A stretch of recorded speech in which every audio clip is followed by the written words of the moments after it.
Boa noite a todos. Eu sou Luiz Ciência, sou auditor fiscal lá do Rio Grande do Sul, sou professor também da Universidade Federal do Rio Grande do Sul, Departamento de Medicina Social, e vice-presidente de uma organização sem fins lucrativos chamada Instituto Trabalho Digno. Então, a nossa ideia aqui é traçar algumas linhas gerais do processo de regulação do trabalho, especialmente, melhor, não esquecendo, que a regulação do trabalho é simplesmente a extensão do que a gente tem visto até aqui. Então, e a partir dessa apresentação, a gente vai conversar e discutir. Então, assim, algumas diferenças nos separam. Entre essas diferenças, o Brasil ainda, o trabalho é o país da exclusão pelo trabalho. É um país onde o trabalho muitas vezes exclui jovens, exclui pessoas com deficiência, exclui pessoas de menor, entre aspas, empregabilidade, no contexto de uma dignidade, no contexto que o trabalho seja um fator de promoção. Então, a gente, estabelecendo as diferenças já iniciais, a gente pode prosseguir nessa comparação. No Brasil, ainda o trabalho é um fator de exclusão, ainda o trabalho é um fator de adoecimento, ainda o trabalho é um fator de acidentalidade, um fator que retira pessoas e coloca muitas vezes na marginalidade. O nosso sistema de regulação do trabalho no Brasil é feito de várias maneiras.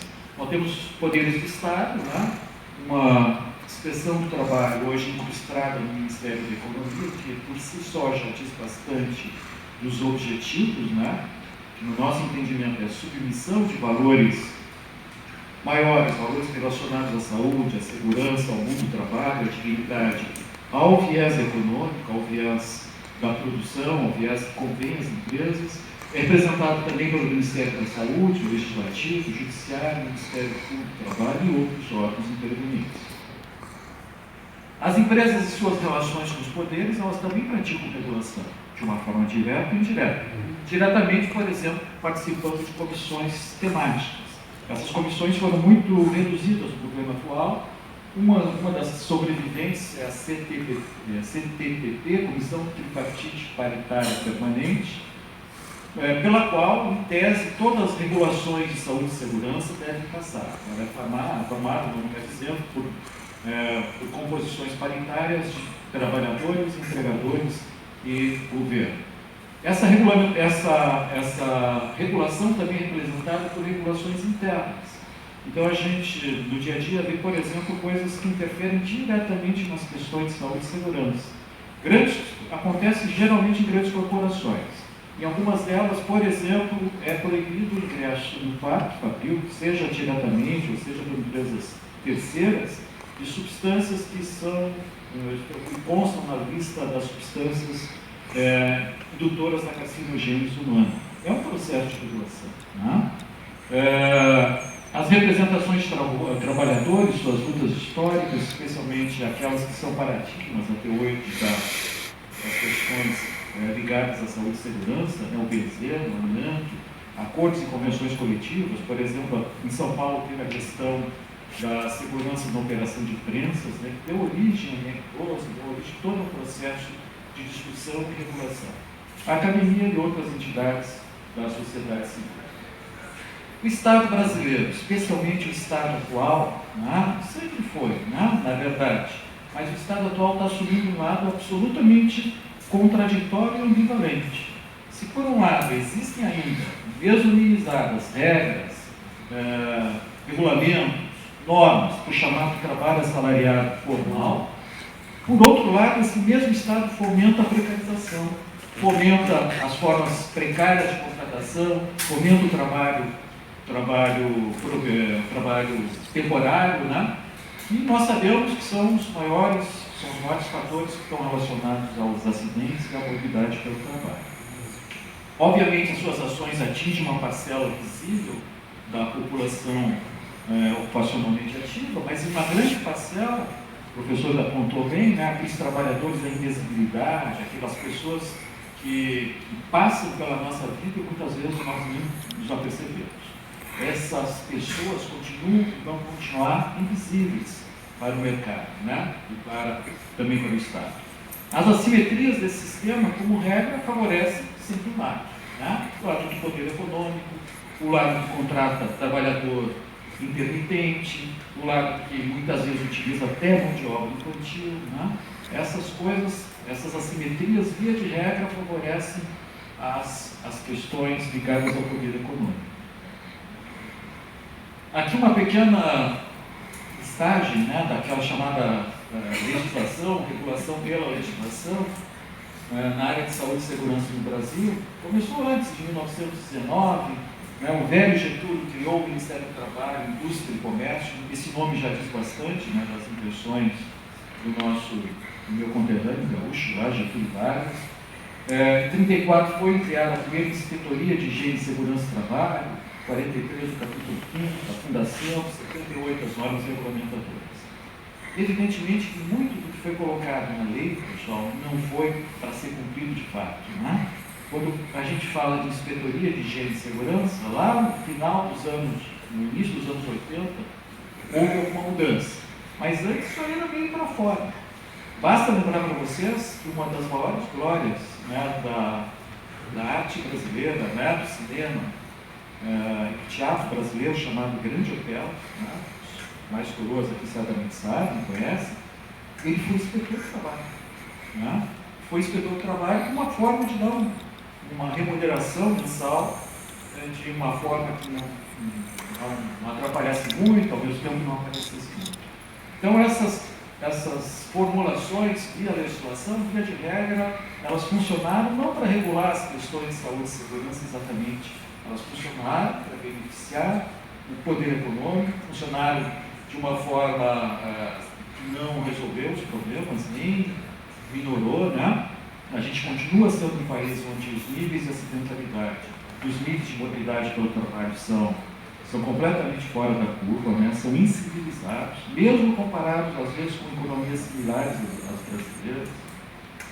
Quando a gente pensa em inspeção do trabalho no Brasil, a gente teve, ao longo dessas décadas, mais ou menos essa estrutura, né? Um Ministério do Trabalho, que tem os seus defeitos, né? A gente falou de manhã, mas na verdade sempre foi um símbolo, né? Um símbolo dos valores ligados à questão do trabalho. Esse símbolo foi extinto aí no governo atual, mas enquanto ele durou, as questões de inspeção do trabalho chegaram a ser discutidas por duas secretarias ministeriais. Houve um tempo que tinha uma Secretaria de Segurança e Saúde do Trabalho diretamente ligada ao ministro. Depois essa secretaria foi extinta, foi criada uma Secretaria de Inspeção do Trabalho, mas ela ainda continuou diretamente ligada ao ministro do Trabalho. Pessoal, isso pode significar muita coisa ou pode não significar nada. Na verdade, apenas aumenta a possibilidade de protagonismo. Né? Ao longo da nossa história, a gente viu que em muitos momentos, mesmo com aquela estrutura anterior, a coisa não funcionou. Hoje a gente tem, então, uma inspeção do trabalho incrustada dentro do Ministério da Economia, embaixo de uma Secretaria Especial de Trabalho e Previdência, uma Secretaria do Trabalho, e aí aparece uma subsecretaria de inspeção do trabalho. Então, aquela estrutura que era de segundo escalão, passou a quarto escalão. E dentro da subsecretaria de inspeção do trabalho, uma outra estrutura, que também já foi uma secretaria ministerial, hoje é uma coordenação. Né? Então, passou de segundo escalão para quinto escalão. Isto mais ou menos, embora eu fiz de novo, que isso é um organograma formal, ele não é definidor das coisas, esse aqui mostra as intenções. Né? As intenções são práticas. A intenção é minimizar isso aí. Se puder acabar com esses caras, eu não tenho a menor dúvida, eles iriam nessa direção. Né? Ao longo dos anos, já tem 35 anos de inspeção do trabalho, a gente sempre observou uma extrema fragilidade da nossa instituição.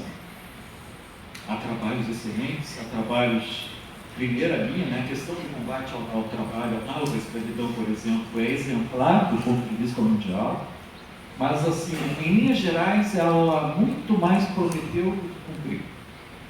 Por exemplo,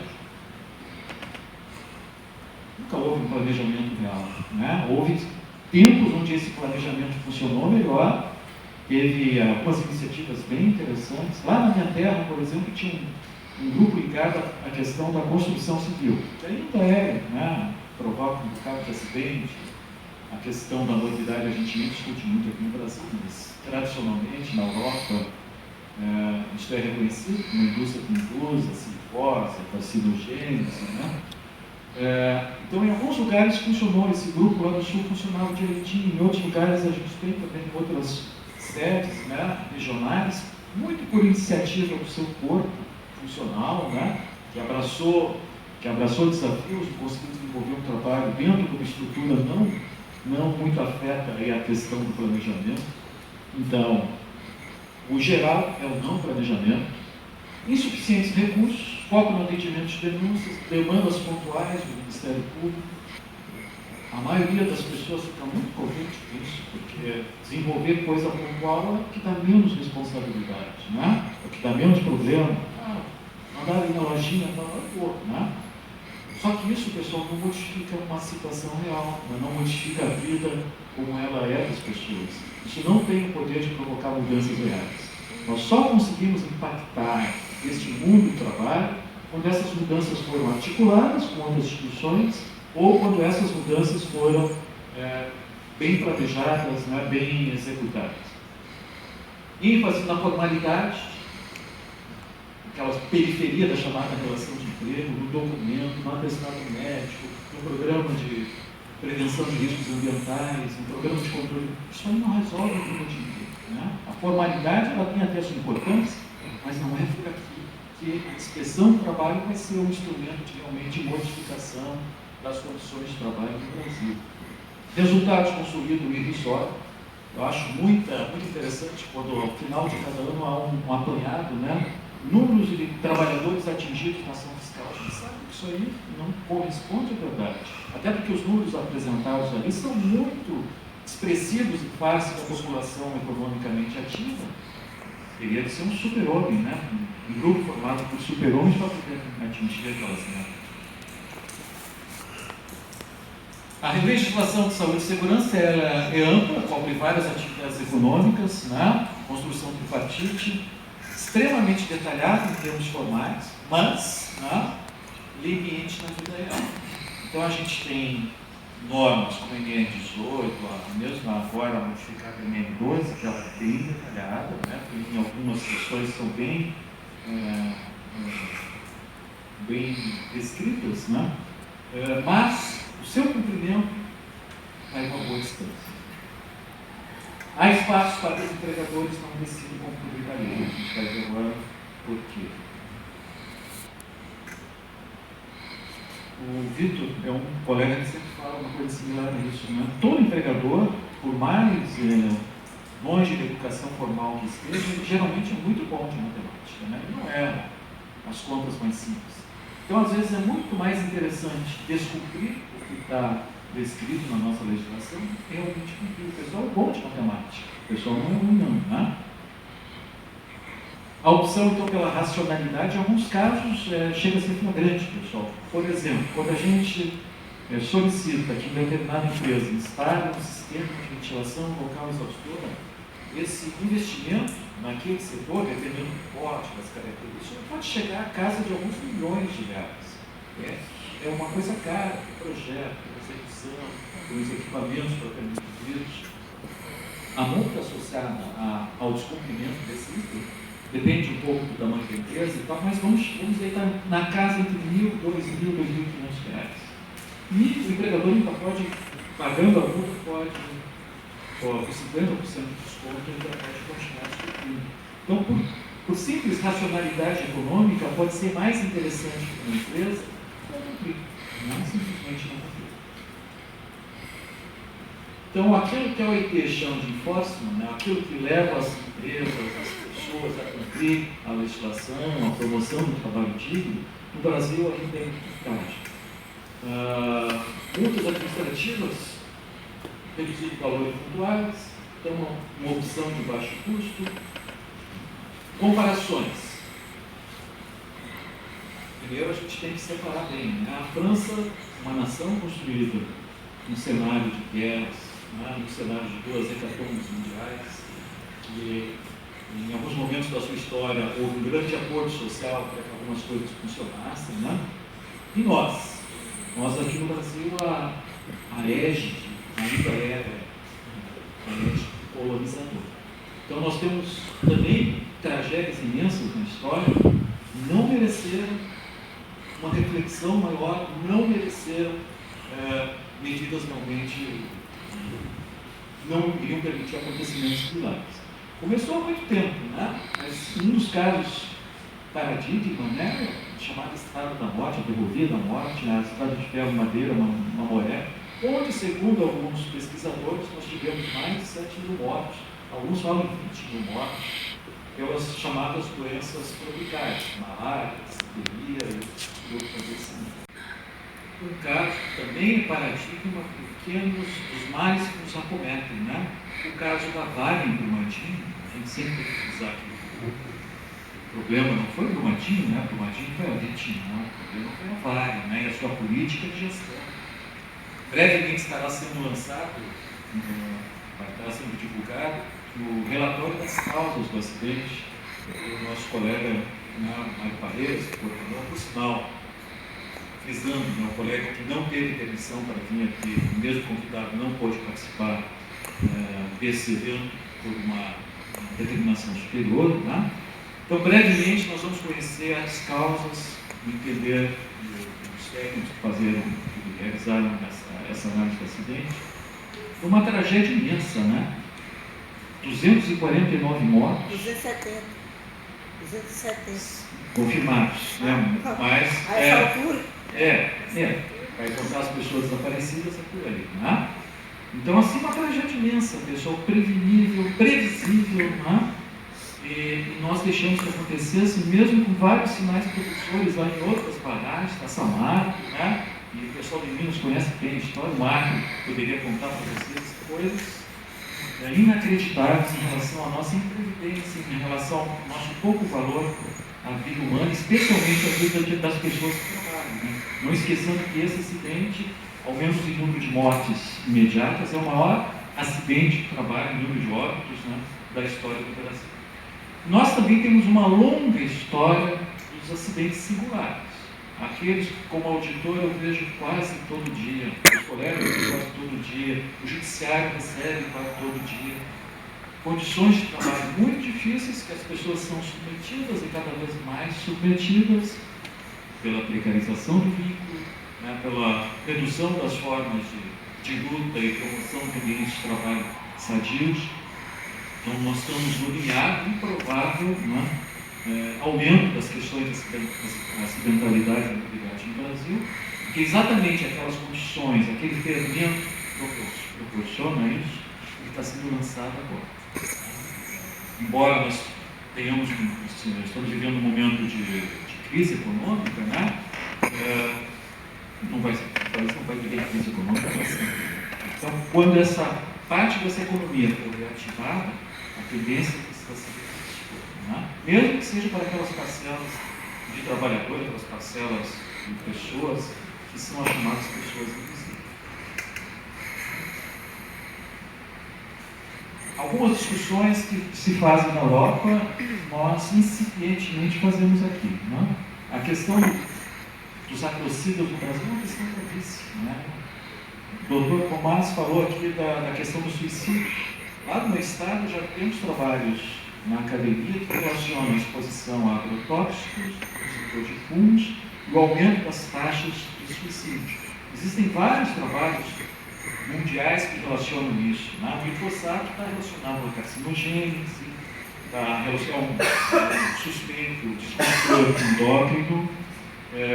Existem trabalhos que relacionam a teratogenia. Nós não discutimos isso. A Europa liberou lá em 2017, mas há uma discussão na França, há uma discussão em vários países para o acolhimento do glifosato.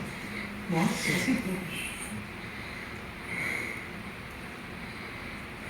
O glifosato está classificado numa entidade chamada IARC, né? IARC é o braço da Organização Mundial da Saúde que estuda carcinogênese humana. Segundo o IARC, está classificado no grupo 2A, indutor do linfoma não Hodgkin, né? Provavelmente carcinógeno carcinogênico para humanos, indutor do fogo não roda e outras manifestações tóxicas. Na Europa nós temos, é muito interessante o estudo do câncer e sua relação com o trabalho. Né? Então nós temos várias publicações, peguei aqui um órgão de um jornal, né, jamais pode ser acusado de ser um partidário da esquerda, ele fica roubo. Então lá já tinha uma reportagem interessante sobre a questão do câncer profissional, a sua relação com o trabalho, alguns tipos de câncer mais do que outros, a sua relação com o amianto, especialmente lá. Em suma, é um problema. Não? Pessoal, vamos ver quantos casos de câncer relacionados ao trabalho nós conhecemos aqui no Brasil? Na Europa, hoje, o câncer é conhecido como a primeira causa de mortalidade relacionada ao trabalho. Esse dado é da Agência Europeia para a Segurança do Trabalho. Então, assim, as pessoas, infelizmente, lá, continuam morrendo por aquelas mortes tradicionais, né? Choque elétrico, queda em altura, soterramento, mas uma forma impactante de morte pelo trabalho é o câncer, né? Esperado mais de 100 mil mortes, né? Muito relacionado com a questão do amianto, muito relacionado com a questão da exposição, talvez, ao amianto crucidolita, né? Mas todos os tipos de amianto têm ligação com a carcinogênese. Esse dado eu recebi semana passada dos colegas lá na Secretaria de Saúde do Rio Grande do Sul. Lembrando que o Rio Grande, né, é um dos estados campeões no uso de agrotóxico no Brasil. Nós temos lá as nossas indústrias que utilizam benzeno, né? Nós temos o setor de distribuição de derivados de petróleo, nós temos empresas que usam maciçamente formaldeído, todos reconhecidos como comprovados ou prováveis carcinógenos humanos.